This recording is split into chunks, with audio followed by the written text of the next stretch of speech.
and inspires them to go out of their way to cooperate with you in a friendly spirit. And 13, the habit helps you to develop definiteness of purpose, which is the starting point of all personal success. And it stops you from drifting through life without knowing what you want or where you are going. And number 14, and here is the grand payoff which this habit gives you.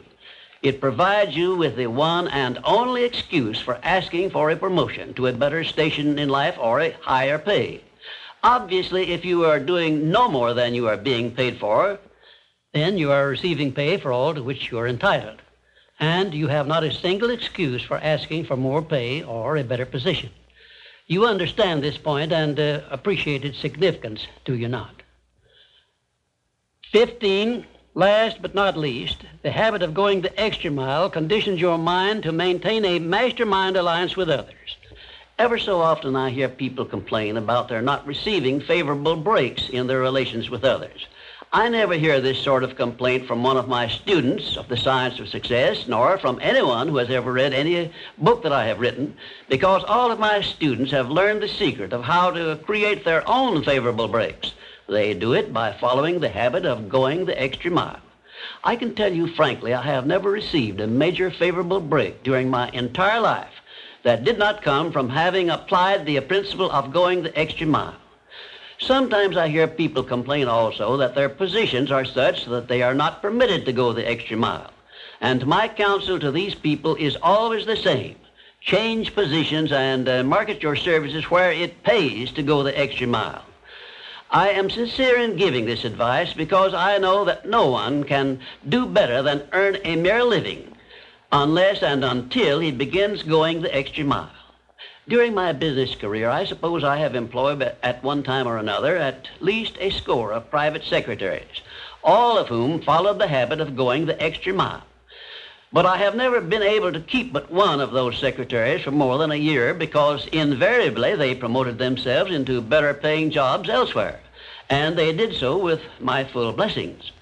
The one exception is my present chief secretary, who has been with me for over 10 years. I married her to make sure I wouldn't lose her. Of course, there were other considerations too. The reason I know definitely that the habit of going the extra mile is a sound procedure is the fact that I have checked this principle, as I did all of the other 16 success principles, to make sure they were in harmony with natural laws. I can give you a fine example of how nature forces man to go the extra mile in order that he may produce the food with which to exist. The farmer, for example, must follow the habit of clearing the ground, fencing it, plowing it, and planting the seed at the right season of the year, all of which he must do in advance without compensation of any kind.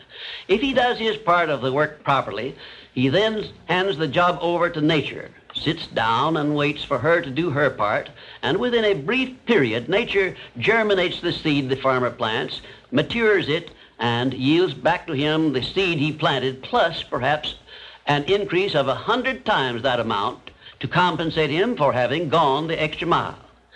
Thus we see that the law of increasing returns comes to the aid of the man who goes the extra mile. And this principle applies the same in rendering service in a job as it does in the fields of a farmer. If the farmer did not follow the habit of going the extra mile, the human race would starve to death in one season. And I am sure you will agree that any time we can copy Mother Nature's habits, we will not go wrong in doing so. You now have a possession of the third principle of personal achievement, which brings you 3 steps nearer the secret by which you may take possession of the master key to success. In order that you may test the magic power of this third principle, I'm going to offer you a suggestion which may bring you such overwhelming success that you will not need to attend further visits with me. My suggestion is this. First, start tomorrow in whatever occupation you are engaged to render some form of useful service to someone near you which you are not expected to render and for which you neither expect nor ask for compensation. And 2, render this service in a pleasing mental attitude, which will show clearly that you enjoy doing it. And 3, follow this practice 7 days in succession, and then notice what a changed atmosphere you will enjoy in your association with those nearest you. In carrying out these instructions, do not make known your plan to anyone, but go ahead and do it in the most natural way possible. By the end of the 7th day, you will find yourself so much happier and so much better liked by those around you that you will never desire to give up the habit. Then you will be within easy reach of the supreme secret of success, which comes through the master key to success. In my 4th visit with you, I will give you a very definite clue as to the means by which you may appropriate and use the great master key. And in this same clue, I will introduce you to the source of a form of power which does not recognize the word impossible and helps you to transmute all failures and defeats and all adversities into assets of great benefit to you. And now, until our next visit, may I remind you that if you believe it, you can do it. We come now to the 4th success principle, where I shall introduce you to your greatest asset, and with this introduction, the master key to success will be within your easy reach. I say this is your greatest asset, with which you may tap and draw upon the supreme power which created you and runs this entire universe. The name of this principle is applied faith, and I want you to remember it is not something I am bringing to you, but it is something you already possess, although you may not have made use of it in the past. And now let me tell you what applied faith is and what you can do with it. Applied faith is the mental attitude wherein you may clear your mind of all fears and doubts and direct it to the attainment of whatever you desire in life. In our first visit, I told you that you and I and every person were blessed with the privilege of complete control over but one thing, and that is the exclusive right to take possession of our own minds and direct them to the attainment of whatever we desire in life. Applied faith is a mental attitude we must cultivate and maintain before we can take complete possession of our minds. It is the means by which we may break the seal of that envelope I mentioned in our first visit and take full possession of the 6 forms of riches we get in return for taking possession of our minds and using them. Those 6 riches were, as you may remember, sound health, peace of mind, a labor of love of your own choice, freedom from fear and worry, a positive mental attitude, and material riches of your own choice and quantity. We are now, this very moment, standing in front of the gateway which can be opened only with the great master key to success. And I'm giving you the closest clue I have yet mentioned as to how you may take possession of this key. In order that you may condition your mind to embrace and use applied faith, you must understand that there are 2 ways in which you can use faith. You can put it into reverse gear and use it in a negative way by allowing your mind to dwell upon the circumstances and the things you do not want, such as poverty, ill health, failure, defeat. And this is precisely what the majority of people do, which explains why the majority of people go through life in misery and want. Or you can take possession of your mind and direct it to think of the 6 riches which came over with you in that sealed envelope. And you will attract these riches to bless and serve you all through your life. Isn't it a strange fact that most people make a negative application of their great power of faith by thinking about and believing in poverty, ill health, fear, failure, and defeat, when it would be so easy for them just to change their thinking over to the circumstances and things they desire? Now let me give you a description of the one thing which represents the main difference between a successful person and a failure. Please listen carefully and think for yourself as I speak, because failure to recognize the truth I am about to give you is the starting point of most failures. Successful people in all occupations, all professions, and all callings have one trait which distinguishes them from the failures. It is their capacity for belief. The failures see the hole in the donut, but do not see the donut around the hole. The successes see the hole also, but they see the donut around the hole.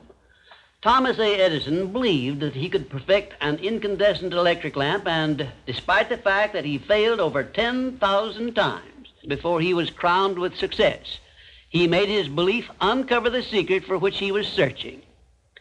Give one guess as to how many times the average person must fail before he quits. Fails because of the lack of capacity for belief. How many times can you meet with defeat before you give up the ghost and quit? Henry Ford believed he could build a self-propelled vehicle which would take the place of the horse and buggy. And despite the ridicule of relatives and neighbors and the lack of finances, he transmuted his belief into an industrial empire which changed the entire American way of life.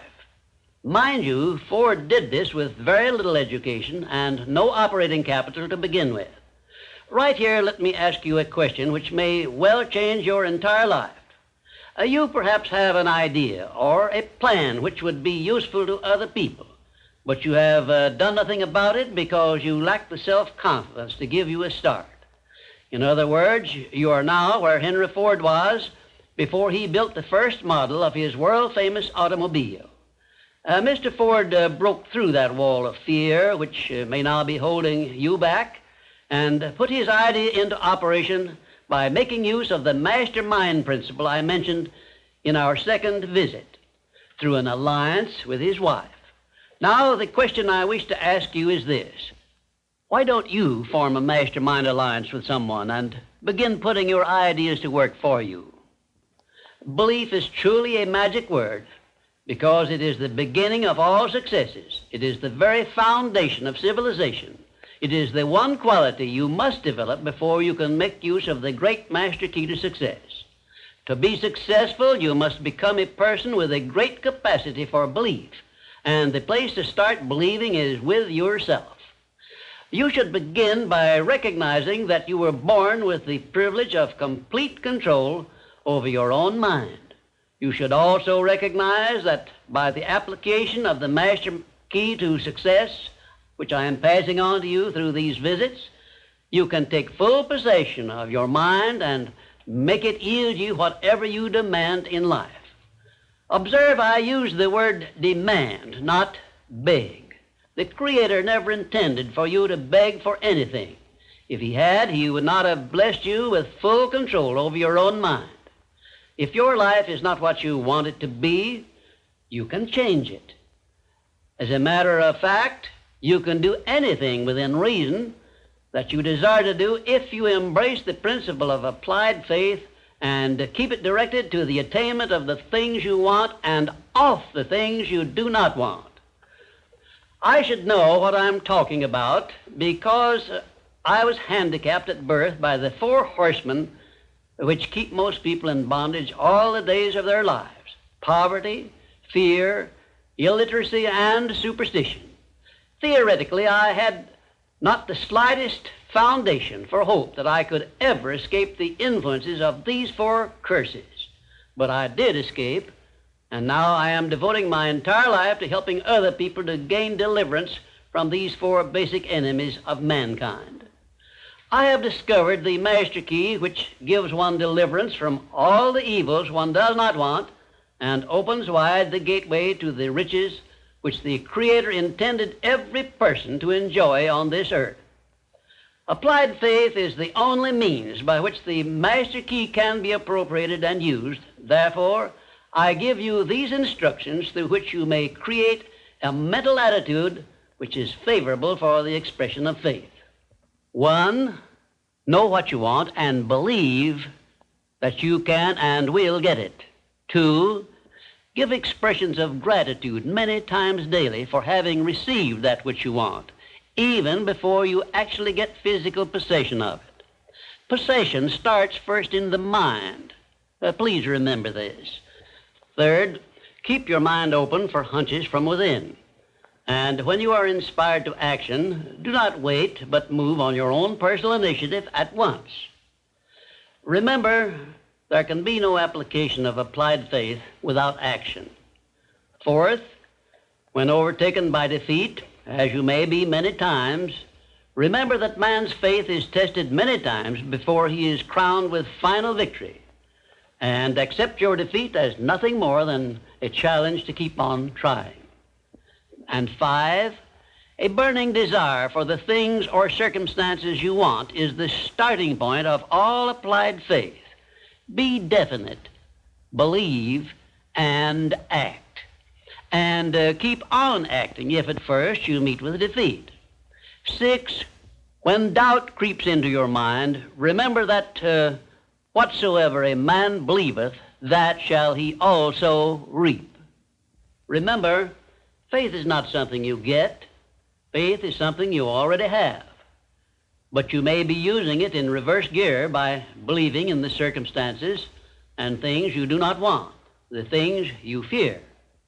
Remember also that faith is guidance only. It is not a power which will bring you what you want, but a power that can guide you to go after what you want and get it.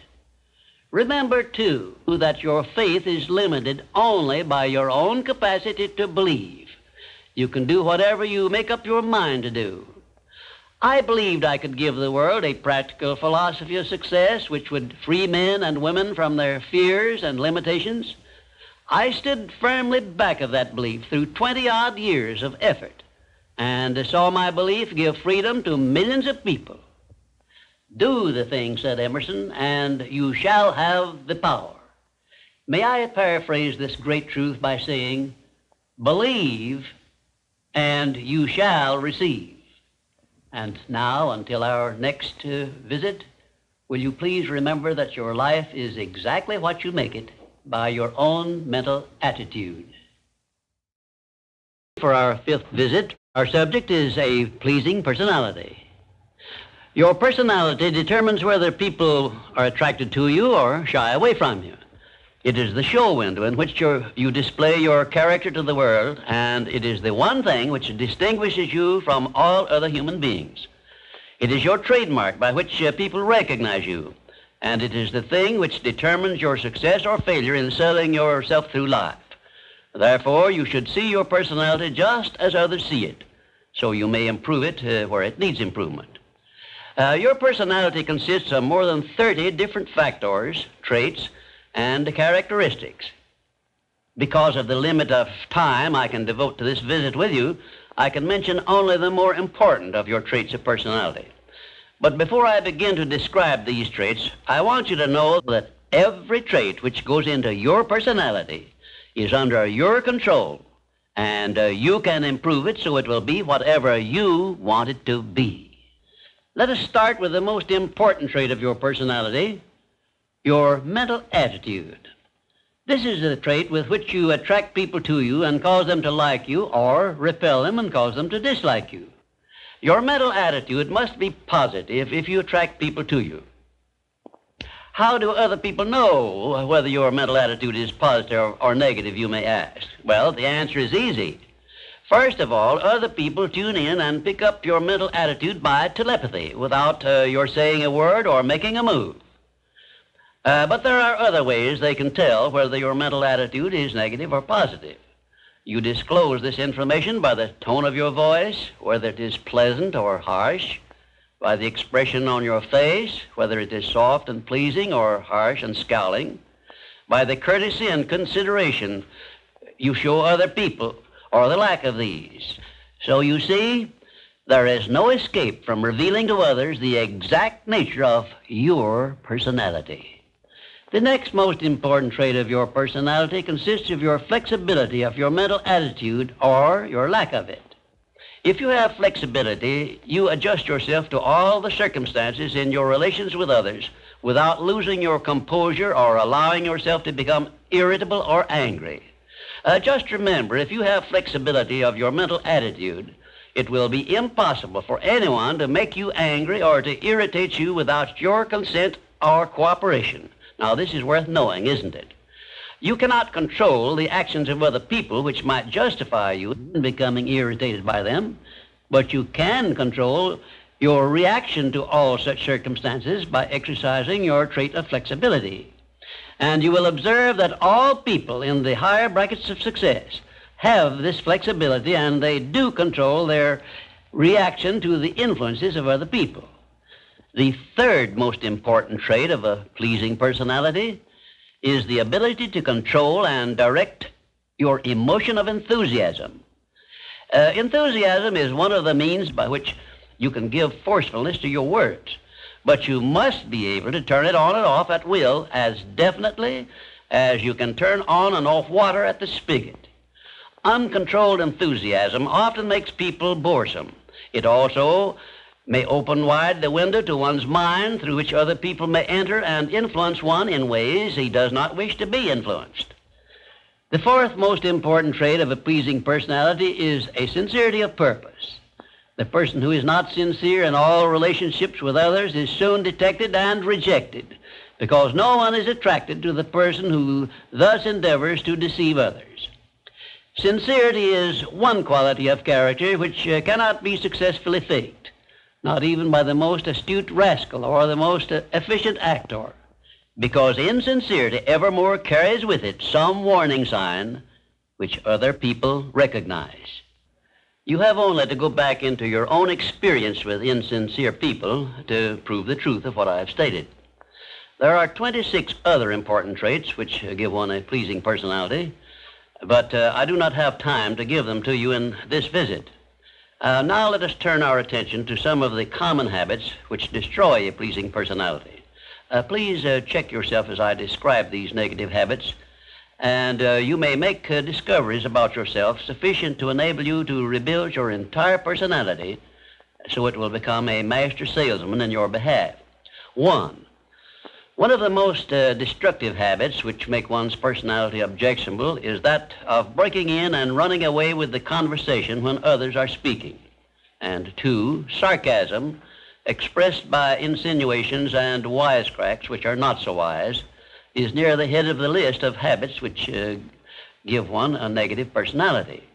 And 3rd, vanity expressed by either words or actions is sure to make one unpopular. And 4, indifference in listening while others are speaking is sure to be noticed and resented. It is more profitable to be a good listener than it is to be a good talker, because one is always apt to learn something while listening to others, but never learns anything from hearing himself talk.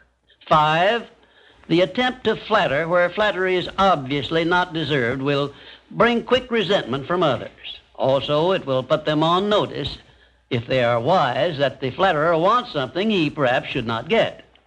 And 6, the habit of finding fault with the world at large and people in general is never a popular habit, and it is no part of a pleasing personality. It is far better to direct conversation to the circumstances and things which are right than to complain of those which one believes to be wrong. And 7, one of the very worst habits which destroy a pleasing personality is that of openly and directly challenging those with whom one may not agree, where there is no obvious reason for doing so, except the desire to be on the opposite side. And 8, the habit of volunteering unsolicited advice to others who have not requested it can make one an intolerable bore. Free advice usually is considered to be worth just what it costs, which is nothing but the patience with which to listen to it. And 9, the habit of speaking of one's physical ailments, worries, and personal problems may be tolerated by others, but this habit will never make one welcome or pleasing. If you wish to make yourself welcome in your relations with others, manage to talk about things which interest and concern those to whom you are speaking. You will never be boresome to the person to whom you are speaking of himself and the things which interest him, a truth which all master salesmen understand and respect. And 10, the habit of endeavoring to convey an impression of superiority through the use of words and topics unfamiliar to others is a surefire destroyer of popularity. If you wish to sell yourself to others successfully, you must negotiate with them on their own level through terms which they understand. And 11, envy of those who are successful is a trait which destroys a pleasing personality. The truly great men and women have all been known to be generous, sympathetic, and joyous in connection with the good fortunes of others.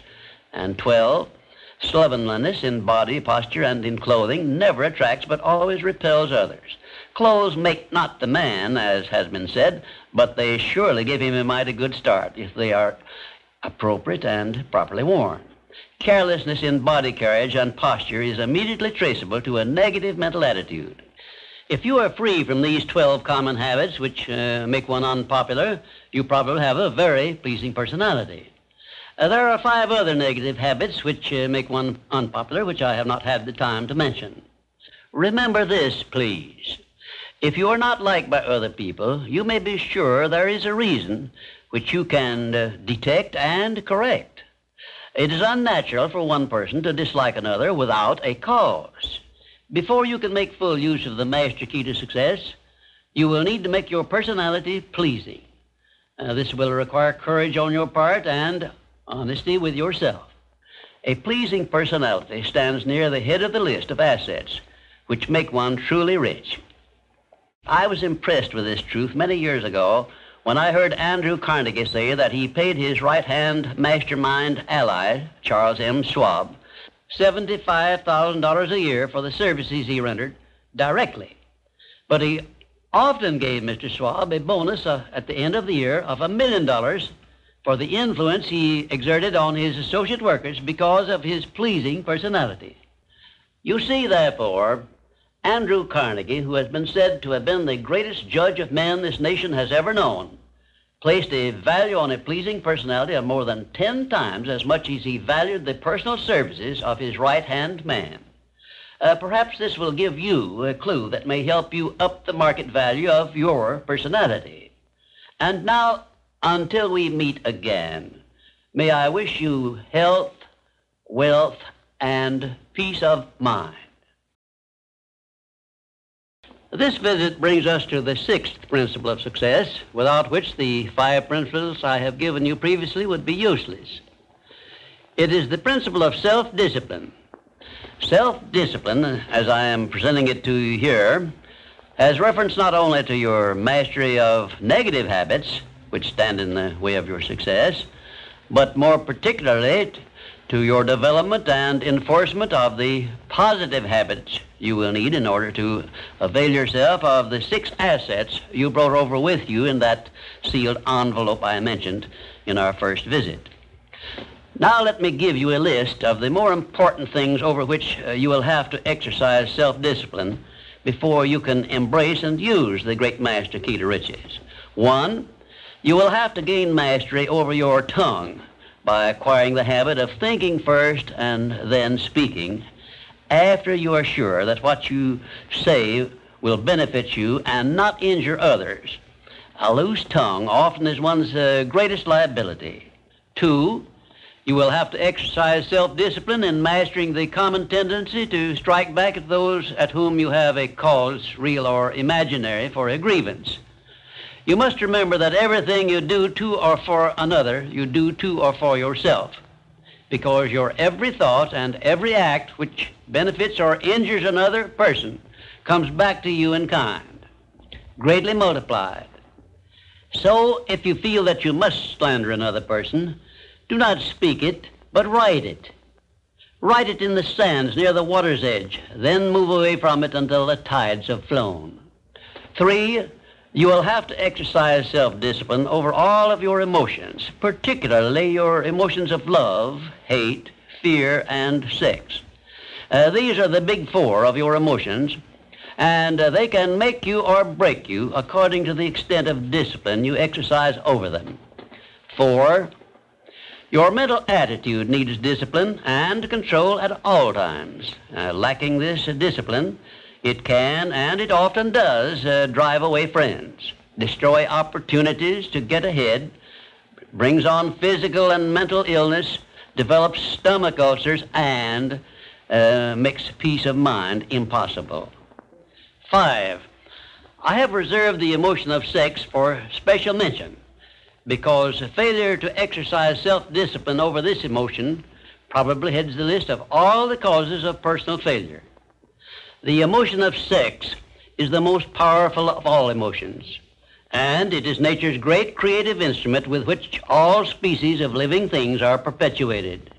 The proper means of self-discipline of the emotion of sex is transmutation, the control and direction of this great emotional feeling toward the attainment of worthy purposes, such as the fulfillment of one's major purpose in life. The great leaders, artists, orators, industrialists, and professional people have learned the art of sex transmutation through the proper system of self-discipline. Because of the delicacy of the subject of sex emotion, I am limited as to the information I can give you about it on this visit. But I have covered the subject much more in detail in some of my books. And 6, your stomach also needs discipline through the proper habits of dieting and fasting. Because information on dieting and fasting should come from your own doctor. I will not go into details concerning them, except to call your attention to the need for knowledge on this subject. Personally, I attribute my sound physical health mainly to the habits of dieting and fasting, which I have developed through the years. And 7, you will need to exercise self-discipline in relation to religion and politics, because our country, which is the most acceptable form of society civilization has yet produced, is made up of people of varying beliefs in connection with both of these subjects. To be happy and prosperous in our country, we must learn to live and to let live, to give others the privileges we ask and demand for ourselves. And this often calls for strict discipline over self. 8, but I have reserved until the last my reference to the most important circumstances over which you must exercise the strictest of self-discipline if you are to embrace and use the great master key to riches. I have reference to your profound privilege of taking possession of your own mind and directing it to whatever ends you may desire. You cannot take possession of your own mind or direct it to definite ends without a practical system. I have devoted the better portion of my past life to the revelation and presentation of such a system. And I know that this system works because it has been successfully used by many millions of people throughout the world. The system is not only practical and workable, but it is so simple that anyone who is ready for it may master it and use it successfully. Its use does not call for a genius nor a great amount of formal education. It calls only for a will to take possession of one's own mind and a definite purpose to which the mind is to be directed. Self-discipline by Thomas A. Edison made him the world's greatest inventor, who revealed to mankind during the first half of the 20th century more of nature's secrets than had been uncovered during the entire previous history of civilization. Self-discipline carried Wilbur and Orville Wright through a multitude of failures and enabled them finally to give the world its first practical airplane, an achievement which has made the world smaller and changed the entire trend of civilization. Self-discipline helped Helen Keller to triumph over deafness, blindness, and dumbness, a combination of afflictions such as most people never experience.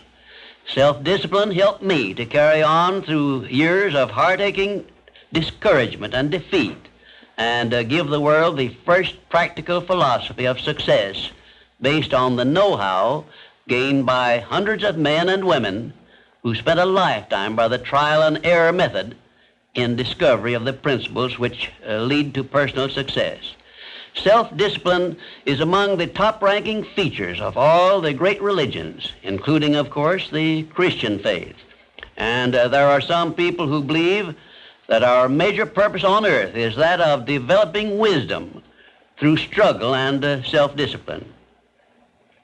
One thing is certain: no one ever becomes very wise without the aid of self-discipline, and no one ever finds peace of mind and happiness without the strict exercise of self-discipline.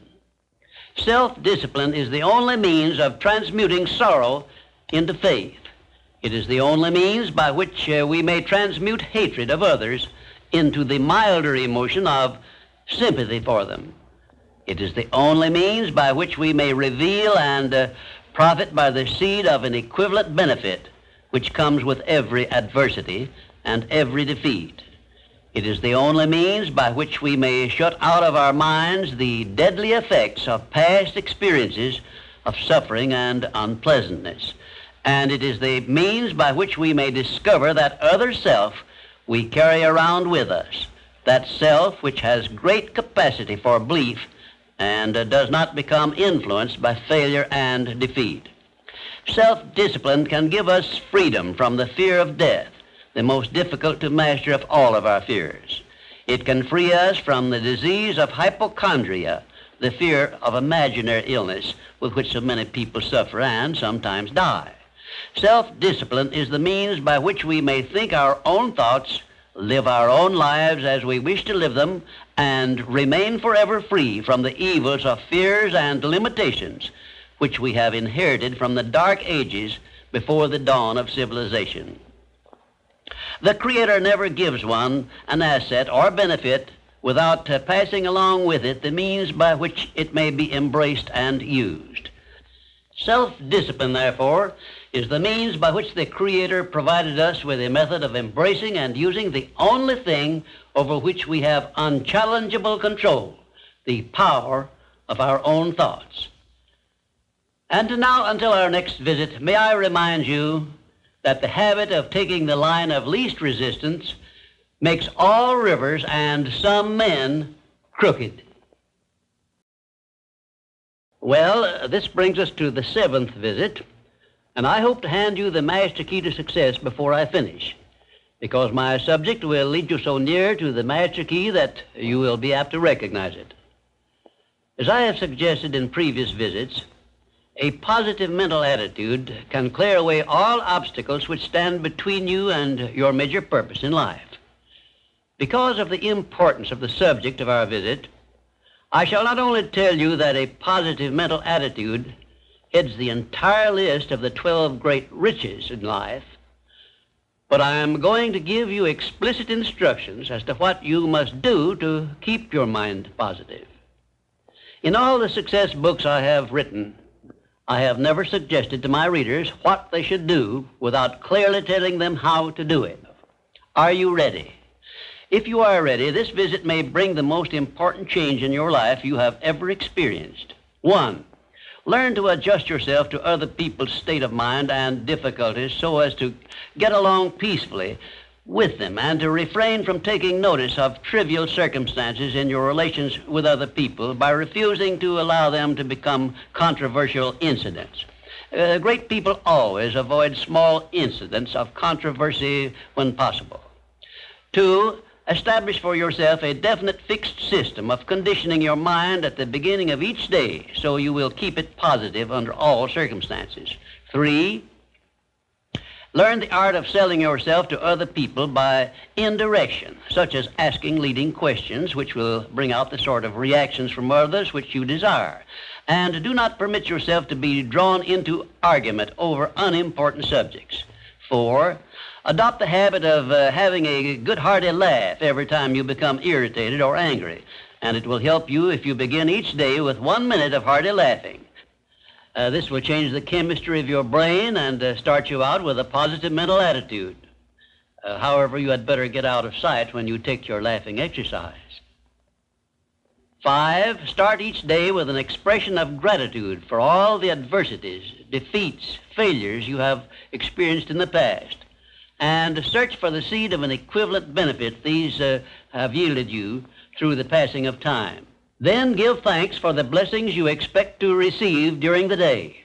6, learn to concentrate your attention on the can-do portion of all of your problems and desires and start action where you stand in carrying out this portion.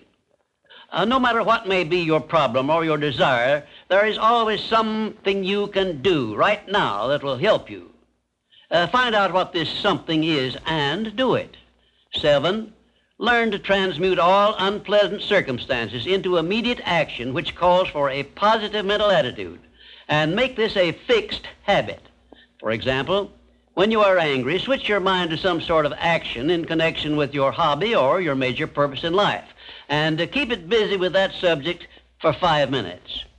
8, recognize that every circumstance which influences your life, whether it is a pleasant or unpleasant circumstance, is grist for your mill of life, and so use it to make it pay you dividends in one form or another, remembering meanwhile that your strength grows out of your struggles. Follow this instruction and you will soon learn that there is no such thing as an unprofitable experience. 9, look upon your life as a continuous process of education, of learning from all your experiences, good and bad, and to be always on the alert for gains of wisdom which come to you a little at a time in both your pleasant and unpleasant experiences. 10, make the world over to fit your own pattern if you choose, but begin with yourself in some sort of self-improvement which will make you more open-minded, patient, and generous in your relations with others. 11, express gratitude twice daily for your recognition of the fact that you have been given complete control over your own mind, and ask for guidance in order that you may use this profound gift wisely in all your thoughts and acts. 12, go out of your way daily to comment enthusiastically on the good qualities of those with whom you live and work, but do not mention their negative qualities. Then observe with benefit to yourself how quickly others will begin to concentrate on your good qualities. Remember, I'm still talking about how to keep your mind positive. And 13, accept all criticism of yourself as an occasion for self-examination to determine how much of it is justified, and you will be sure to make startling discoveries about yourself which will help you to the remainder of your life. 14, do not accept from life or anyone else anything you do not desire. And remember that Mahatma Gandhi proved himself to be more powerful than the great British military forces by this simple method of passive resistance. 15, remember always that there are two kinds of circumstances which cause you to worry. Those you can do something about and those you can do nothing about. Nothing, that is, except to use passive resistance and refuse to permit them to worry you. 16, keep your mind eternally engaged in thinking of that which you desire most, your major purpose in life, so no time will be left for you to waste on thinking of that which you do not want. And let me digress here while I tell you we are now rubbing elbows with the great master key of success this very moment. And 17, if you should ever be so unfortunate as to feel sorry for yourself, look around until you find someone who is worse off than yourself and start where you stand to give him help. Make this procedure a habit, and you will witness one of the great miracles of life, because that which you do to or for another, you do to or for yourself. And 18, choose some person whom you consider to be the sort of person you would like to be. Then go to work and emulate that person in every way possible. Great people have always been hero worshippers, but they pick the right sort of people to emulate. 19, cultivate your tone of voice so that your words have a pleasing musical sound. And remember that the sound of your voice is an open window through which other people look into your very soul. It will be a profitable investment if you will get a tape recording machine and record samples of your voice daily while you practice the art of expressing yourself through a friendly sounding voice. If you are engaged in selling, this practice will quickly pay off in monetary dividends. 20, last but by no means the least, write out this sentence and paste it in a prominent place where you work and on a mirror where you see yourself in your home. Whatever the mind can conceive and believe, the mind can achieve. The 20 instructions I have just given you have come from my own personal experiences over more than 40 years, and they represent also my observations of more than 500 successful people who helped me to organize the science of success philosophy. I claim no copyright on these great truths, and I want you to possess them because I know they can bless you the remainder of your life if you are ready to accept them and put them into action. Remember also that you are the only person who can provide you with a positive mental attitude. What are you going to do about it? On your answer to this question rests your entire future. Our 8th visit brings us to the subject of enthusiasm. which may be likened to steam in a boiler, which, when it is controlled and turned on, starts the wheels of machinery into action. Someone has said that knowledge is power. That is only a half-truth, for knowledge becomes power only when it is put into action for the attainment of a definite objective. Enthusiasm is one of the more powerful means by which we may put into action our education, experience, and knowledge. Spoken words without enthusiasm are often ineffective, and sometimes they can be actually boresome, as you of course know if you have noticed the effect a speaker without enthusiasm has on his listeners. I have known lecturers to hold audiences spellbound for 2 hours, yet when members of the audience were asked to tell what the speaker had said, they could not remember. But what they did remember was that the speaker got their attention and held it. And now let me explain why enthusiasm has such a powerful impact upon the minds of those who come under its influence. To begin with, I believe you'll be interested in knowing that your brain and every other person's brain is both a broadcasting station and a receiving station, which sends out thought vibrations and picks up those sent out by other people. When you turn on your enthusiasm, you step up the vibrations of thoughts which go out from your brain so that they reach and affect other people more quickly. As a matter of fact, you can send out thoughts which have been so stepped up with silent enthusiasm that they will reach and influence other people to whom you direct your thoughts. This is a fact which has been known to psychologists for ages, and it is also known to most master salesmen who use this method to condition the minds of their prospective buyers before they ever talk with them. You must have observed that the enthusiasm is very contagious, that it engages the attention of those who come under its influence and causes them to respond in a similar spirit of enthusiasm. I once heard Andrew Carnegie say that if you turned loose one man who thought in terms of intense enthusiasm in an industrial plant employing thousands of people, this man's enthusiasm would very quickly reach and influence every person in the plant. And he said that it made not the slightest difference whether the enthusiasm was negative or positive, constructive or destructive. Then Mr. Carnegie went on to explain that in his selection of employees for promotion to bigger jobs, the first thing he looked for was a man's capacity to express himself in terms of intense enthusiasm. He said that enthusiasm is one of the most important traits necessary for leadership. The most successful lawyers are not necessarily those who know most about the legal profession, but they are those who know how to influence courts and juries with their belief in their cases and have a great capacity for expressing themselves with enthusiasm. When you are introduced to another person, you have a marvelous opportunity to sell yourself favorably to that person by the extent of the enthusiasm you express in accepting the introduction. When you shake hands with another person, you have also a fine opportunity to make a favorable impression by the warmth of enthusiasm you put into that handshake. If there is anything which leaves me flat and unfavorably impressed when I'm introduced, it's an extended hand which feels like a piece of cold ham and acknowledges the introduction with a cold, canned, pleased to meet you, with no signs of enthusiasm back of it. Right here, let me give you a brief course in salesmanship, which may be of value to you the remainder of your life. When you meet anyone on whom you wish to make a favorable impression, when it is a stranger you have not previously met or someone with whom you are already acquainted, do these things. 1, turn on your enthusiasm and so modulate your voice with it that you definitely make the other person feel you are happy to communicate with him. 2, when you shake his hand, take a firm grip on it and give it a quick, firm squeeze at the end of each word you express in your greetings. For example, say, "How do you do?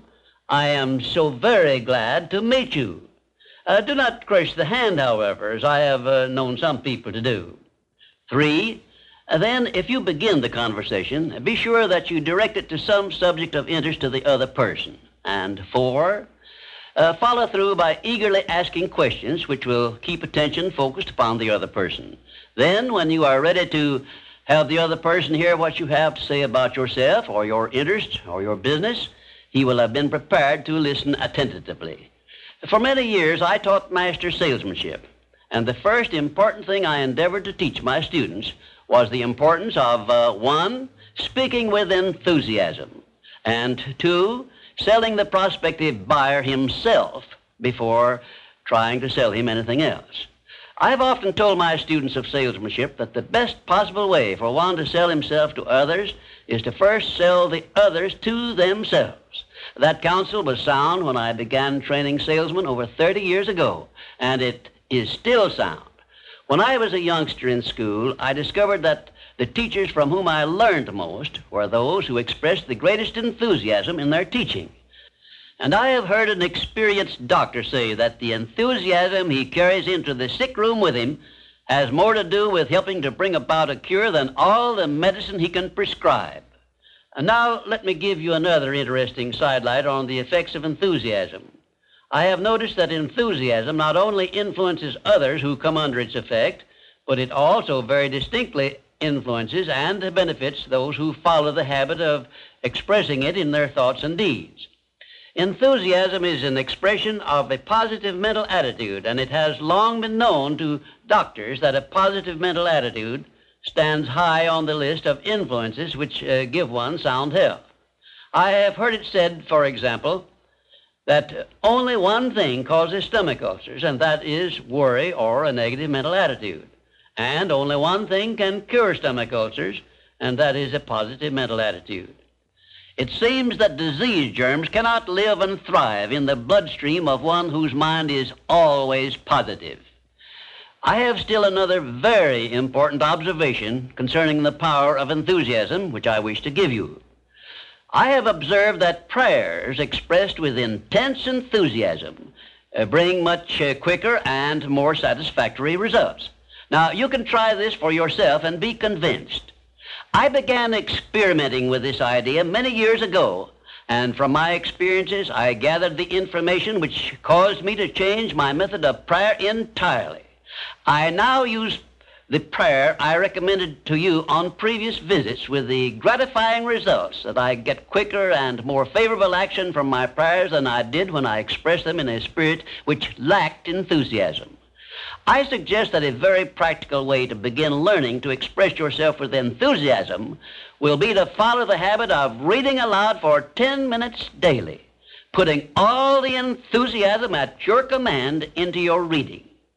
You will be surprised in a short while at how much this will help you in speaking with enthusiasm in your ordinary conversations. I would suggest also that you adopt the habit of practicing enthusiasm in your conversations with your family and your business associates. Incidentally, this habit will make you more popular with those who are close to you. You can enjoy the benefits of enthusiasm if you are interested enough to develop a technique by which to acquire this habit, so you will follow it in a natural, unaffected tone of voice.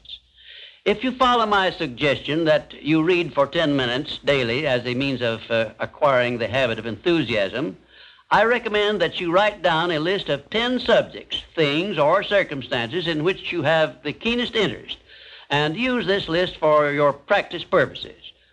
You will have no difficulty in reading in a tone of enthusiasm in connection with the things that you like best. And finally, if you have not already picked up some useful ideas as to how the habit of enthusiasm can be developed, or what causes one to be enthusiastic, let me give you an example which may provide you with an interesting cue. You perhaps remember when you were courting the person of your choice, or being courted, as the case may be, you needed no one to tell you how or why to be enthusiastic. Of course not, because the motive of love or affection took care of this without effort on your part. Just remember that enthusiasm is always easily expressed when one is inspired by a burning desire for something or any motive associated with one's closest interests. Where there is no motive, there is apt to be no enthusiasm. Remember also that the 3 basic motives which it has been said practically rule the world are 1, the emotion of love, 2, the emotion of sex, 3, the desire for financial gain.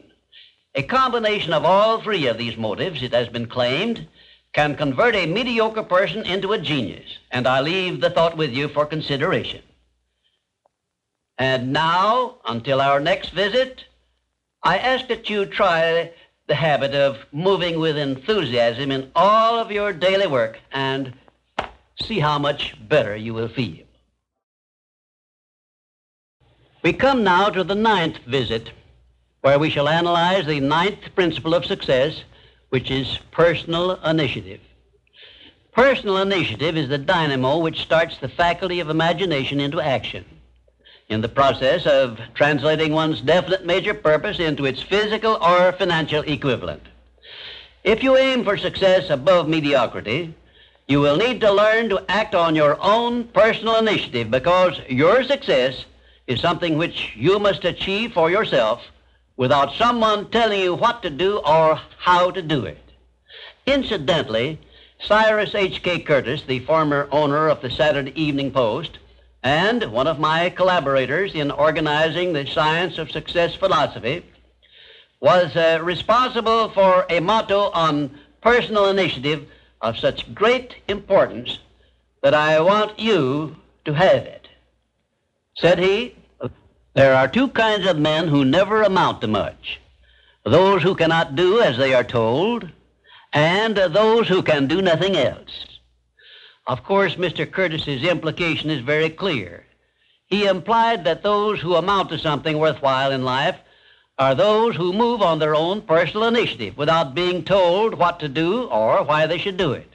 The men who stand out in the minds of the public as the greatest successes from the days of George Washington on to the present are those who chose their own occupation, business, or profession, and moved on their own personal initiative in achieving their purpose. And those who are getting ahead most rapidly today, no matter in what position they began, are those who promote themselves to a higher place in life by acting on their own personal initiative. The habit of personal initiative not only inspires one to move on his own responsibility, but it also influences him to carry through until he completes that which he undertakes in a manner pleasing to all concerned, because he knows that a winner never quits and a quitter never wins. And right here is an appropriate place to say something I perhaps should have said before, namely, that a big success is made up of a great number of little circumstances, each of which is so small and seemingly insignificant that most people pass it by as not worthy of notice. Some may think, for example, that the habit of personal initiative is unimportant, but we have only to take a look at the record of some of our greatest successes to recognize that personal initiative was an important factor without which they never would have achieved success. For example, no one told F.W. Woolworth to start a 5 and 10 cent store. The idea was his own. He acted on his own personal initiative in putting his idea into action and lived to see it yield him a fortune well above $100 million. My distinguished business associate, W. Clement Stone, started his insurance business on his own personal initiative with an operating capital of only $100. But he followed through on that same personal initiative and made his humble beginning yield an annual gross income of many millions of dollars. And it was that same habit of acting on his own personal initiative, of doing the thing he wanted to do, which inspired Mr. Stone to join forces with me in taking the Science of Success philosophy to millions of people throughout the world, an undertaking which it is believed may help more people to find their places in the world than has any other influence during the past 100 years. The habit of personal initiative was the chief trait which helped Henry J. Kaiser to build a great industrial empire and raise himself to a high position in the industrial world. It was this trait of personal initiative which inspired Mr. Kaiser to pile up such an enormous record in the building of ships during World War II, despite the fact that he had never built ships before. One day when I was lecturing to one of my classes, I mentioned Henry J. Kaiser's wonderful record in building ships more cheaply and quickly than experienced shipbuilders had been able to do, when one of my students spoke up and said, Mr. Kaiser's having been a friend of Jesse Jones of the Federal Reserve Bank did not hurt his chances of success any, did it? Well, for a moment it looked as if that question had placed me on a spot. But I soon recovered my composure and came back with this reply: no, his knowing Mr. Jones did not hurt his chances, But think of the thousands of industrialists, many of whom may also have known Mr. Jones, but did not use their personal initiative in getting his financial help. Personal initiative is one quality which inspires one to form friendships and to make contacts with people who can be of aid to them in times of need. It was my personal initiative which influenced Andrew Carnegie to give me an opportunity to organize the Science of Success philosophy. I now wish to give you an outline of the more important attributes of the person who has sufficient personal initiative to give him leadership in his chosen occupation. 1, first of all, the person who follows the habit of personal initiative has a definite major purpose in life and a plan for its attainment. 2, and a mastermind alliance with those whose help is essential in achieving his major purpose. 3, he has the necessary persistence and the will to win to carry him along when the going is hard and he meets with obstacles. 4, he makes decisions promptly when he has the necessary facts on which to base them and changes them slowly, if at all. 5, he follows the habit of doing more than he is paid for, and he does so in a pleasing, positive mental attitude. 6, he accepts full responsibility for everything he undertakes and never passes the buck when things go wrong. 7, he can take friendly criticism without resentment because he has learned to profit by it. 8, he knows what the 9 basic motives are which inspire all human endeavors and never requests anyone to do anything for him without giving that person an adequate motive for doing so. 9, he never expresses an opinion about anything unless he has thought the subject through and is prepared to state how he came by his opinion. 10, he follows the habit of listening much and talking only when he has something to say which may benefit himself or others. 11, he has a well-developed sense of observation of small details and knows his job from the smallest detail to the greatest. 12, he never tells anyone to do anything without suggesting why it should be done and how it may be done best. 13, he follows the habit of concentrating his full attention on one thing at a time. 14, his mental attitude is positive at all times when he is in communication with other people. 15, if you ask him a question, he will give you a direct answer, even if he has to tell you he does not know the correct answer. 16, last but perhaps most important of all, he never puts off until tomorrow that which should have been done last week, because he knows that the habit of procrastination is near the top of the list of the causes of failure. If you can rate okay on each of these 16 traits of personal initiative, you are a leader in your field of endeavor. When you come to examine yourself on the subject of personal initiative, just remember that your success or your failure depends very largely on the action you take in connection with your occupation. No one will tell you what you should do. No one will tell you what not to do. The decision must be your own, and you must follow through and carry out your decision on your own personal initiative. If you work for wages or a salary, you should decide to promote yourself through your own personal initiative to the top of the scale in your occupation. And remember that your promotion is entirely in your hands. In my previous visits, I have given you a blueprint of the steps you should take in promoting yourself to whatever station in life you desire. Now, let me give you a brief review of 8 principles we have covered previously. 1, definiteness of purpose. By now, you should know what you want most from life, and you should have a plan for getting it. Here is the most important circumstance of your whole life where you must move on your own personal initiative because no one else can tell you what you should want most. 2, the mastermind principle. If you have not already formed a friendly alliance with those who can help you in attaining your major purpose in life, you should move on your own personal initiative and form this alliance at once. 3, going the extra mile. This is a must if your major purpose is anything above mediocrity. 4, applied faith. This is the principle which gives you power in carrying out your definite major purpose and all minor purposes. 5, a pleasing personality is an asset of priceless value, and it too is something you must acquire through your personal initiative. 6, Self-discipline, the sixth principle of success, is also something you acquire through your personal initiative.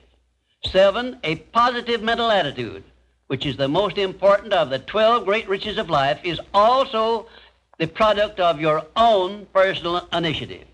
8, enthusiasm is a state of mind which only you can generate through your personal initiative. You see, therefore, that personal initiative enters into every one of the success principles. And now, until our next visit, may I remind you that there are 2 types of people who never amount to anything. Those who will not do what they are told, and those who will do nothing else. Our 10th visit brings us to one of the strangest of the 17 principles of success, because it is the principle which makes it possible for you to convert into an asset every adversity, every disappointment, every defeat, and every failure you meet with from now on the remainder of your life.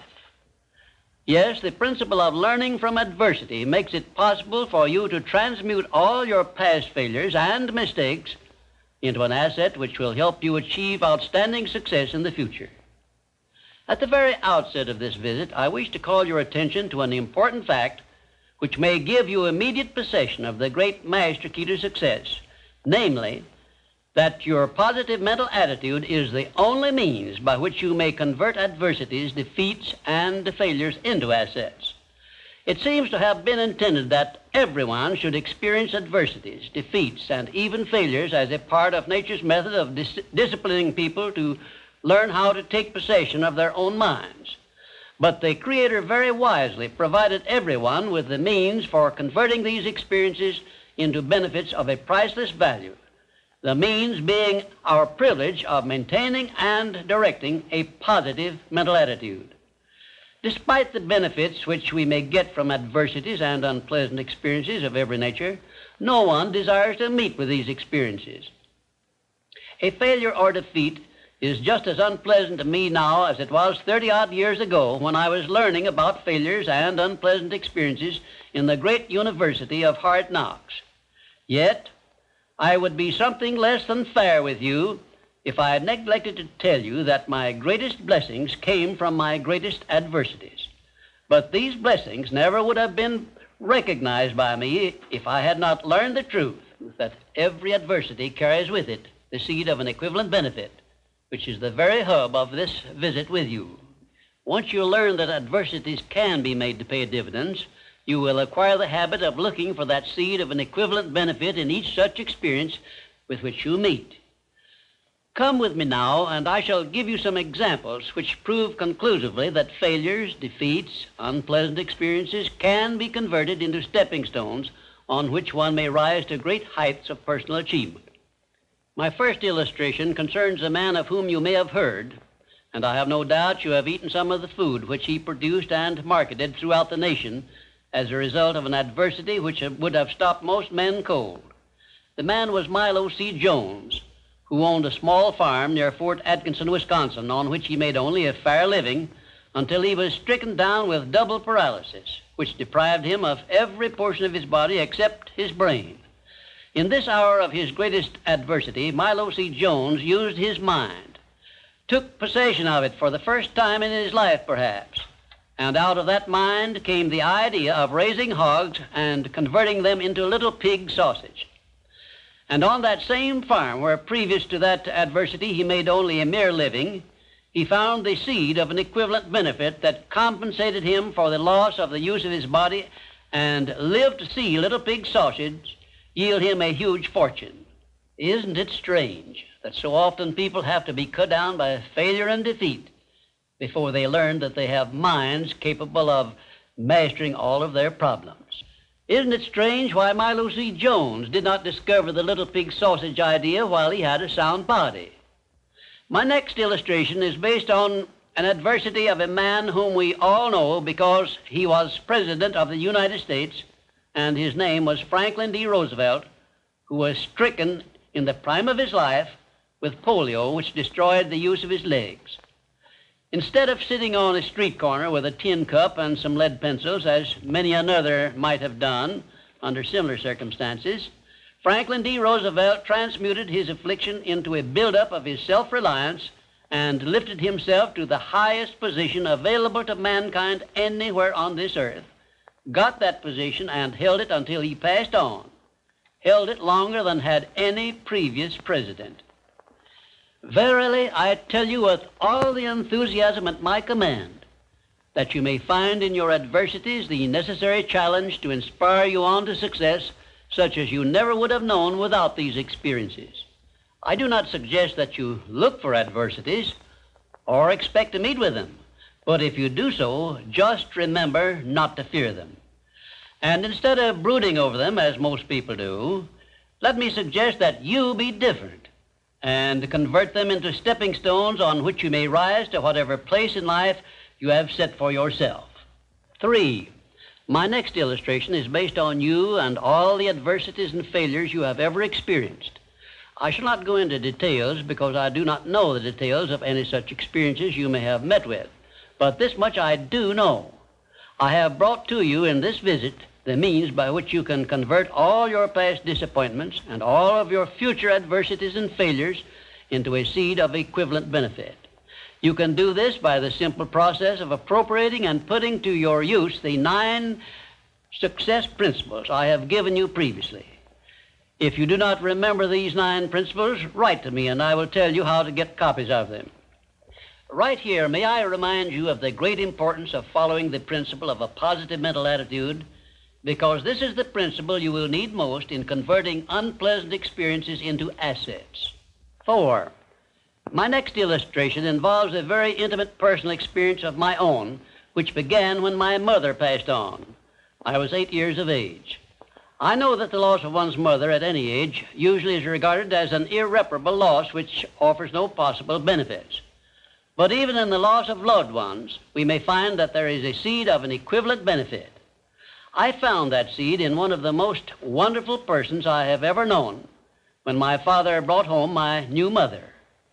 It was she who inspired me to prepare myself for the opportunity I was to receive later in life when I met Andrew Carnegie and received from him the commission to organize the world's first practical philosophy of personal success. Had it not been for the loss of my mother, I would not now be having this visit with you, and my books would not now be serving to help millions of people throughout the world to find their places in life. Just remember this about adversities. Nothing is ever so bad or so unpleasant that it may not yield some benefit if we keep a positive mental attitude toward the experience and make it a habit to look for that seed of an equivalent benefit. This, of course, involves the application of that important success principle, personal initiative. 5. Now I come to an illustration which involves our great American way of life and all the personal freedom and opportunities we enjoy under our way of life.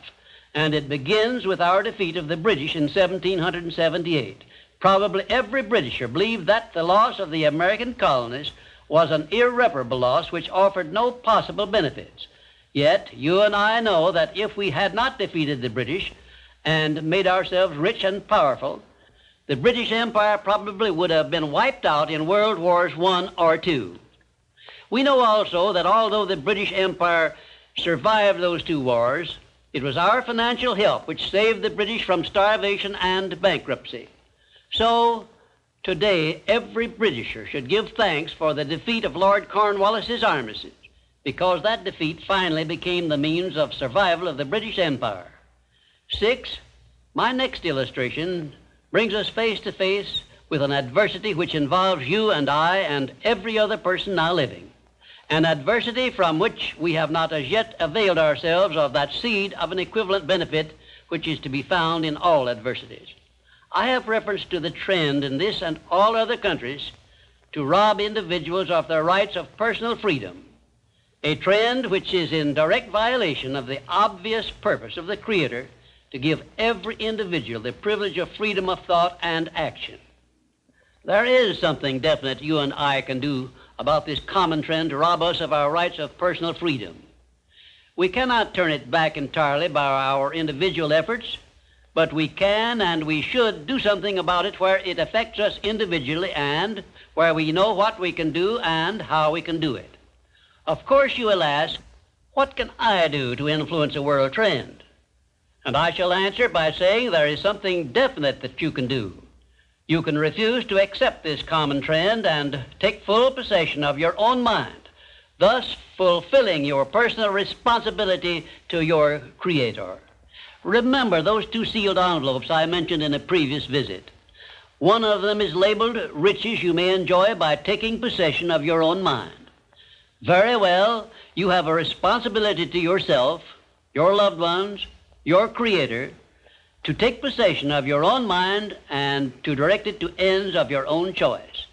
This responsibility is yours, and no one else can rob you of it or fulfill it for you. You also have a responsibility to your country, which has given you our great American way of life. Our great system of free enterprise, which is so designed as to provide one with every possible motive for taking possession of his own mind and writing his own ticket in life. We should remember that our benefits under the American way of life, like every other blessing we have been given at birth, is something we can retain and enjoy only by making the fullest and best use of it. It is definitely a part of the overall plan of the universe to give man the benefit only of those blessings he recognizes, embraces, and uses constructively. Tie your arm to your side and take it out of use, and nature rebels immediately by causing the arm to atrophy, wither, and become useless. Neglect to keep in contact with your friends and cultivate them, and you lose them. Show indifference to the patrons from whom you earn your living, or the employer who pays your wages, and very soon you find yourself without a market for your services. It is an inevitable law of nature that you lose that which you do not use. And of course, this applies to the use of your own mind, the same as to everything else.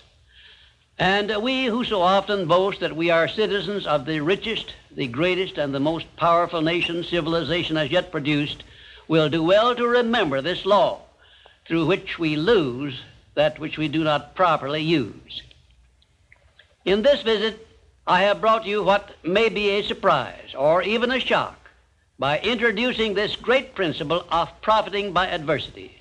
If you are ready for this principle, you will embrace it at once, and never again, as long as you live, will you brood over unpleasant experiences without knowing full well that your efforts could be better employed by searching for that seed of an equivalent benefit which is available in those experiences. Now, before I conclude this visit, I shall give you this assignment, which, if you carry it out sincerely, may well bring you a new birth of opportunity such as you never dreamed of experiencing. Go back into your past experiences, study each adversity and failure you may have experienced, and look for that seed of an equivalent benefit you had not before discovered, and you may find yourself richer than you believed yourself to be. And now, until our next visit, just remember, nothing can be called failure until you accept it as such. We have now come to our 11th visit, where I shall present creative vision, the success principle which is responsible for the building of all of our plans, aims, and purposes. It has been said that the imagination is the workshop wherein we fashion the purposes of our brain and the ideals of our soul. I do not know of a better definition of imagination than this. There are 2 forms of imagination. First, there is synthetic imagination, which consists of organizing and putting together of recognized ideas, concepts, and facts arranged in a new combination. Very seldom does anyone create an idea or anything else absolutely new. Nearly everything known to civilization is but a combination of something that is old. Secondly, there is creative imagination, which operates through the 6th sense and has its base in the subconscious section of the brain and serves as the exclusive medium through which basically new ideas or facts are revealed. Let me give you some examples of synthetic imagination in action. 1. Edison's invention of the incandescent electric lamp was the creation of synthetic imagination because it was created by bringing together in a new combination 2 old and well-known principles. 2. Clarence Saunders' idea on which the Piggly Wiggly store system was based was the result of synthetic imagination, because he merely borrowed the self-help cafeteria plan and introduced it into the grocery store business. But despite the simplicity of the plan, it is said to have yielded its organizer $4 million during the first 4 years after it was put to work. 3.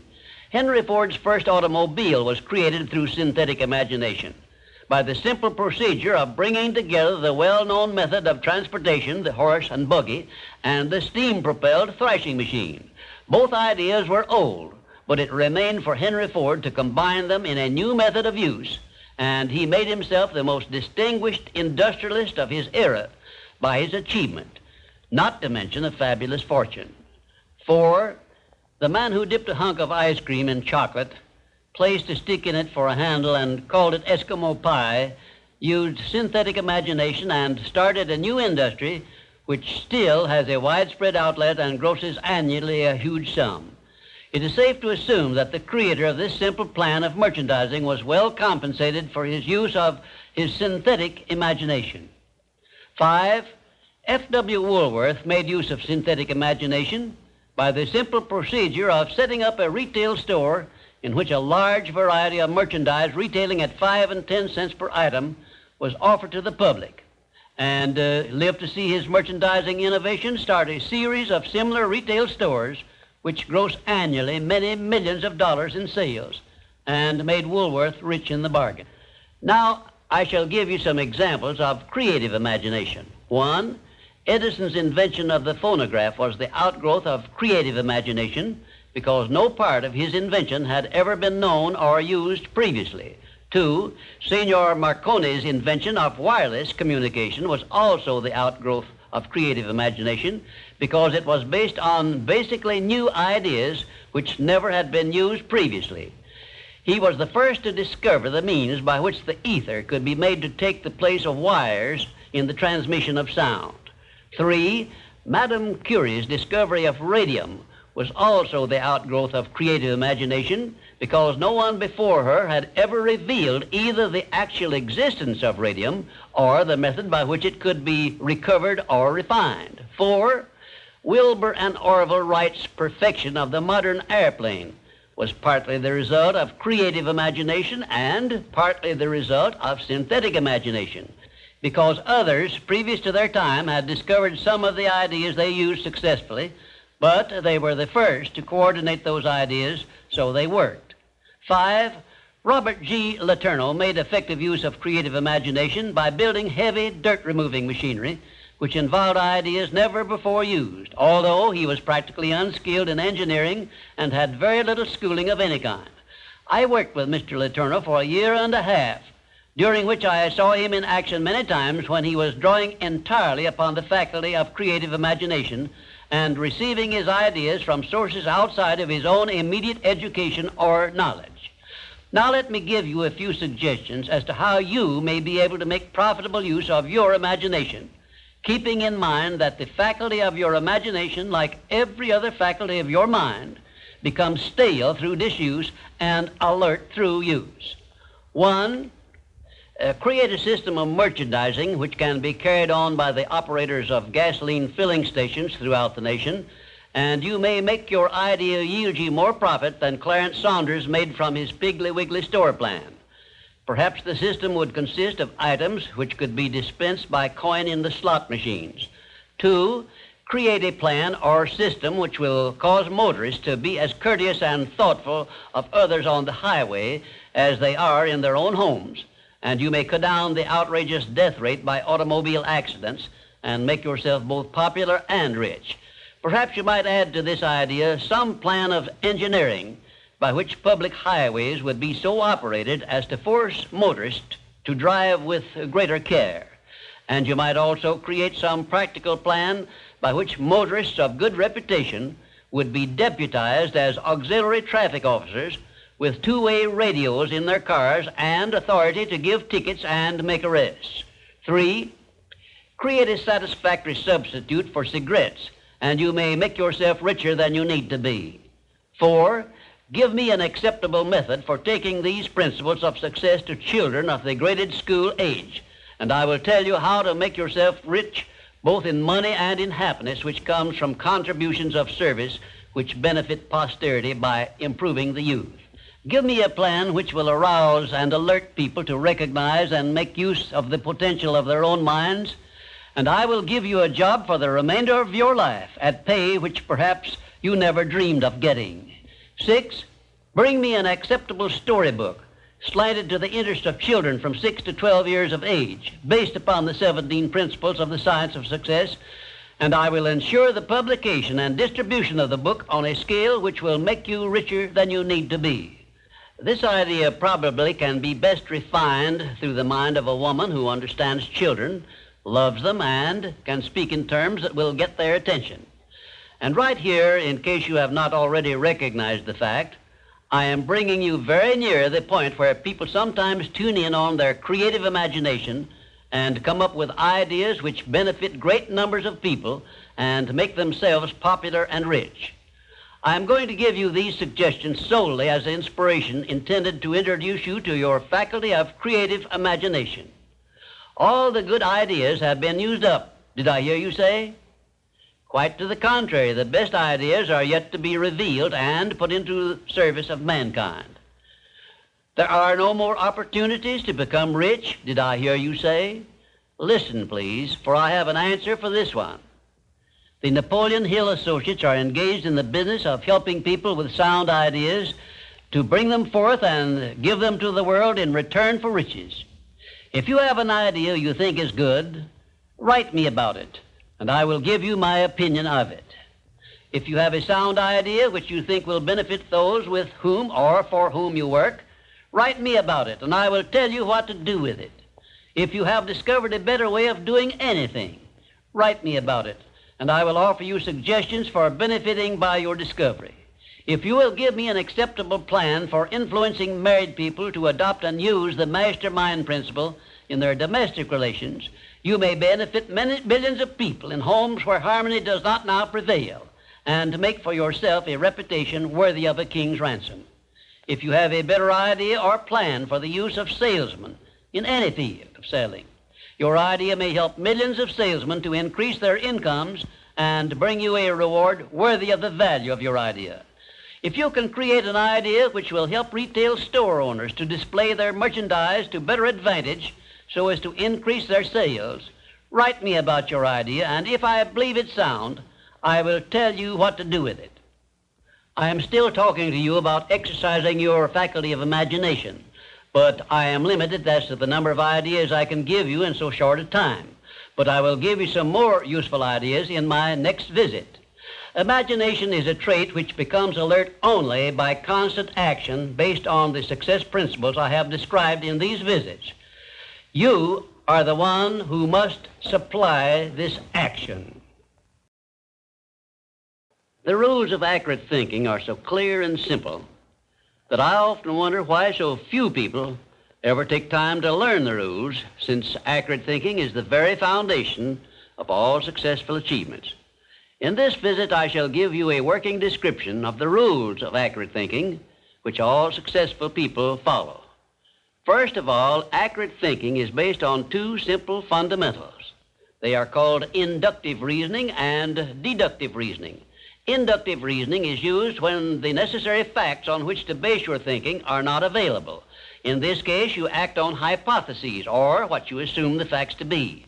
Deductive reasoning is used when you have the facts, or what appear to be the facts, on which to base your thinking. The next step in accurate thinking is to separate facts from fiction, or hearsay evidence, and determine whether you are dealing with hypotheses or real facts. When you are sure you have dependable facts on which to base your thinking, you take the second step by separating these facts into two classes. One is important facts, and the other is unimportant facts. When you do this, you may be surprised at the overwhelmingly greater number of unimportant facts you deal with daily than there are important facts. At this point, you are almost sure to want to ask the question, what is an important fact, and how can I distinguish it from an unimportant fact? And I shall give you the answer to this very important question by saying that an important fact is any fact which will aid you to any extent whatsoever in attaining the object of your major purpose in life. And all other facts, as far as you are concerned, are unimportant, and you should waste no time with them. After this visit is over, you can employ the next hour to a great benefit to yourself if you will set down on paper a list of all the facts you dealt with yesterday, separating them into two classes, important and unimportant. As a matter of fact, you will make a profound discovery regarding accurate thinking if you follow the habit of daily taking inventory of all the facts that claimed your attention during the day, putting them down on paper in two separate columns, one labeled important facts and the other labeled unimportant facts. Now let us turn our attention to the subject of opinions and see to what extent loose, unsound opinions are mistaken for accurate thinking. To start with, let us recognize the truth that most opinions are without value because they are based on bias, prejudice, intolerance, guesswork, hearsay evidence, and out-and-out ignorance. These are harsh words I'm using, and they represent the source of most of the tragedies of life which people meet with unnecessarily. And I would say that of all the tragedies which cause misery and failure, none is more merciless or destructive than those which grow out of the indifference of people who make no attempt to learn how to think accurately. I shall never forget an experience I had with President Woodrow Wilson while I was working for him during World War I. I asked the president what effect he believed World War I would have on civilization, and his reply was brief, but it was a masterpiece which you should remember as long as you live. "I cannot answer your question," said the president, "because I have no facts on which to base an opinion." If you will remember Woodrow Wilson's 15-word speech every time you are about to express an opinion about anything, the chances are that you will soon get out of the habit of expressing or even having opinions not based on something more substantial than biases, prejudices, and emotional feelings which often serve as fathers to facts. You will learn, if you observe carefully, that the more successful a person is, the less he is inclined to express wild, unjustified opinions about anything. Also, you must have observed already that the drifters who are suffering with frustrations because they recognize they are failures usually have an assortment of opinions on about everything you can imagine. When I hear someone expressing a definite opinion about something of which I have definite reason to believe he knows little or nothing, I think of an experience I had when I stopped a Quaker on the streets of Philadelphia and asked him the time of day. He took out his watch, examined it carefully, and then in a slow, emphatic tone of voice he said, "Well, sir, according to this alleged timepiece, it appears to be approximately 1 minute and 10 seconds past 12 o'clock. I was particularly impressed by the care with which this Quaker identified the source of his information which he was passing on to me, and I often thought afterward how beneficial it would be if all people who express opinions or give out information would take the time to identify the source from which they were able to speak. I cannot influence all people to engage in this sort of safe thinking, but I can suggest that you give it consideration in connection with this visit on the subject of accurate thinking. Now, I shall give you a simple rule which may help you avoid being misled by unsound opinions expressed by other people. When you hear someone make a statement which your reason cannot accept as being sound, or which you question or should, for safety's sake, question for any reason whatsoever, ask a simple forward question. How do you know? Then stand firm on that question and either force the speaker to identify the source from which he got the information he is endeavoring to pass on as facts, or reject the statement entirely as if it had not been made. And do this no matter who is speaking or what may be his reputation for truth and veracity. Remember, you are given as your richest birthright the privilege of controlling your own thoughts. Therefore, treat this divine gift with the profound respect to which it is entitled, and do not allow anyone to do your thinking for you or to influence your thinking in any manner whatsoever, except by the rules of accurate thinking I am passing on to you. Follow this procedure regardless of what people think or say about your method of thinking. If they wish to call you a cynic or a doubting Thomas, let that be their misfortune. But for your own good, go right on thinking by rules which will save you from many mistakes and tragedies throughout your life. Now I will give you 7 rules to follow, which, if you memorize them and follow them as a daily habit, may bring you top rating as an accurate thinker. 1. Never accept the opinions of other people as being facts until you have learned the source of those opinions and satisfied yourself of their accuracy. 2. Remember that free advice, no matter from whom it is received, will bear the closest of examination before it is acted upon as safe. And generally speaking, this sort of advice is worth exactly what it costs. 3. Alert yourself immediately when you hear anyone speaking of others in a discourteous or slanderous spirit, because this very fact should put you on notice that what you are hearing is biased, to say the very least about it, and it may be out-and-out misstatement. 4. In asking others for information, do not disclose to them what you wish the information to be, because most people have the bad habit of trying to please under such circumstances. Well-measured, tactful questions can be of great benefit to you in thinking accurately. 5. Remember that anything which exists anywhere throughout the universe is capable of proof, and where no such proof is available, it is safer to assume nothing exists. 6. One of the great unexplainable miracles consists in the fact that both truth and falsehood, no matter by what means they may be expressed, carry with them a silent, invisible means of identifying themselves as such. Therefore, remember this truth and begin developing the necessary intuitive faculty to enable you to sense what is false and what is true. 7.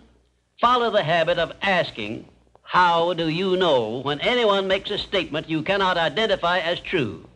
Follow this habit faithfully, and you will see many persons squirm and turn red in the face when you insist upon a direct reply. The most accurate thinkers are the scientists. They investigate with open minds and never allow their wishes to become the fathers of facts, but deal with each fact as it is, not as they would like it to be. Now, one final word of warning I feel I should leave with you. Study yourself carefully, and you may discover that your own emotions are your greatest handicap in the business of accurate thinking. It is easy for you to believe that which you wish to believe, and unfortunately, that is precisely what most people do. This is a method by which many people condemn themselves to eternal failure and defeat, and it is a method which opens wide that sealed envelope which contains the list of penalties they must pay for neglecting to take possession of their minds and use them for constructive ends beneficial to themselves. And now, until our next visit, may I say goodbye. The 13th visit brings us to the analysis of a law of nature which is the basis of all of our habits, both the good habits and the bad. This law is a vital part of the 17 success principles because it is the means by which you and every other person can put into operation an irresistible power by which your aims and purposes are attained almost automatically by the action of your habits. I have named this law cosmic habit force because it is the law which gives definiteness of action to everything which moves throughout the entire universe. It keeps the stars and planets in their accustomed places, and it fixes the life patterns of every living thing, from the smallest insects to the largest animal, excepting only man, who has been given the means by which he may use this law to establish his own habits and determine his own desires and movements throughout life. Cosmic habit force binds every living thing lower in the scale of intelligence than man with what we call instinct. But man can rise above these fixed patterns by which lower forms of life live and establish his own pattern. This privilege, as I have mentioned in former visits, is the only thing over which man has complete power of control and direction. And it is interesting to observe that the Creator never gives man any form of riches without sending along with it the means by which man may do whatever he pleases with those riches. In order that you may get the full benefit of this visit on Cosmic Habit Force, it will be necessary for you to review what I have said previously in connection with the 12 principles of success I have already described, particularly the principle of definiteness of purpose. Like every other natural law, Cosmic Habit Force has both a positive and a negative potential application. The negative application of this law is called hypnotic rhythm, which means, among other possible results, it fastens upon individuals that by our neglect to fix our thoughts upon the things we desire in life, and thereby gain the power of Cosmic Habit Force in attaining these desires, the law automatically acts through the negative hypnotic rhythm feature and fixes our minds on the things we do not desire and attracts to us the physical counterpart of these desires. Understand this principle of the law of Cosmic Habit Force, and obviously you will have a better conception as to how essential it is to keep your mind occupied with the life pattern and the things and circumstances you desire until this pattern is taken over and made permanent by Cosmic Habit Force. Cosmic Habit Force is the watchdog, so to speak, which looks over your shoulder all through life, examines every thought you release, every act in which you engage, and forces upon you the penalties or the rewards in those two sealed envelopes I described in a previous visit. When you understand the principle of Cosmic Habit Force, it is clear enough that you cannot go through life without using the power of this law to carry out the circumstances and the desires you voluntarily choose, or, by your neglect, allow the same law to force you to pay the penalties I described. You have a power of choice here, the same as in all other things, but your neglect to exercise this power brings certain, if not always swift, retribution upon you. Perhaps you now see why I warned you in a previous visit that the two sealed envelopes were not imaginary but real. And of course you now understand that you must avail yourself of the benefits of one or be forced to accept the penalties of the other. There is no halfway compromise for any human being. Ponder over this profound truth, and you will probably get a more impressive understanding of the power which is available to you through the application of the 17 success principles of the science of success. And you may also acquire a better understanding as to why these 17 principles have spread throughout the world without organized business management behind them. Why this science of success philosophy is believed to have brought personal success to more people than has any other philosophy designed to help individuals to take possession of their own minds. The nearest to a description of the law of Cosmic Habit Force I have seen is Emerson's law of compensation, in which he so clearly established the truth that nothing ever just happens by luck, but every effect has its definite cause, albeit we often observe effects, the causes of which we cannot isolate or understand. If you will read Emerson's essay on compensation again, in view of what I have said about the law of Cosmic Habit Force, you may get much more from it than you absorbed from it previously. Now I shall give you a variety of illustrations as to how the law of Cosmic Habit Force operates. One, first of all, let me call your attention to the fact that Cosmic Habit Force fixes the habits of the electrons and protons of matter, so that their relationship and chemical behavior always follow the same pattern.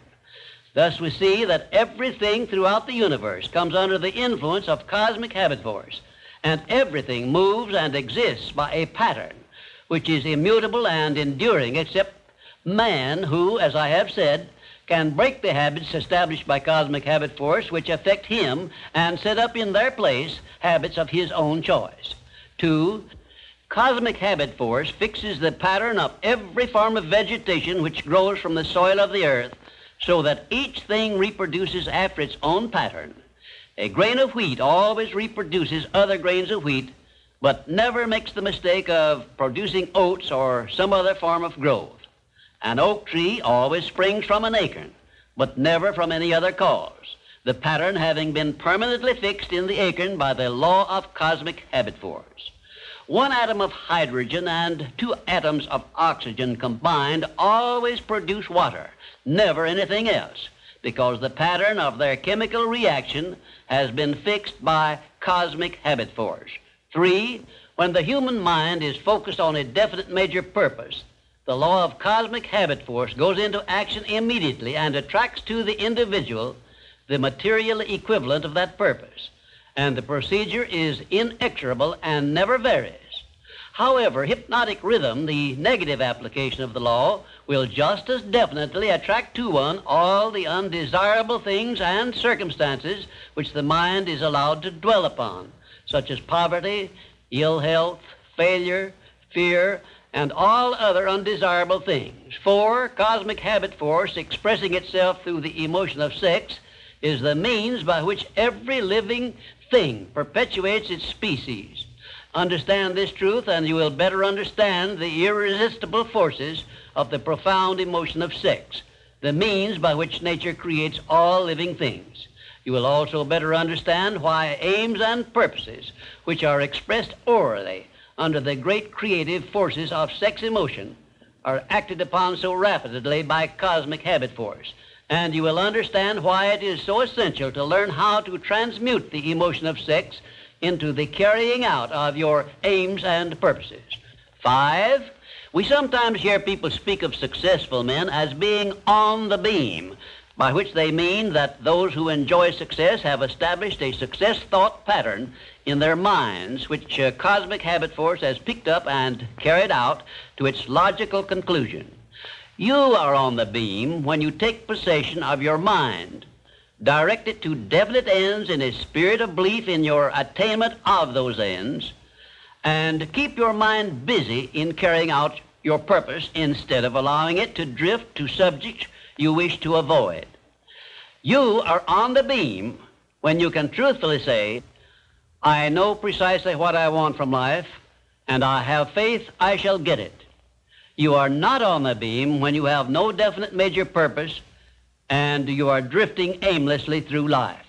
People who are failures also are on the beam, but they are on the negative side of the beam because they have neglected to use those riches which came over with them in that sealed envelope, and they have placed themselves under the influence of hypnotic rhythm, which is the negative application of cosmic habit force.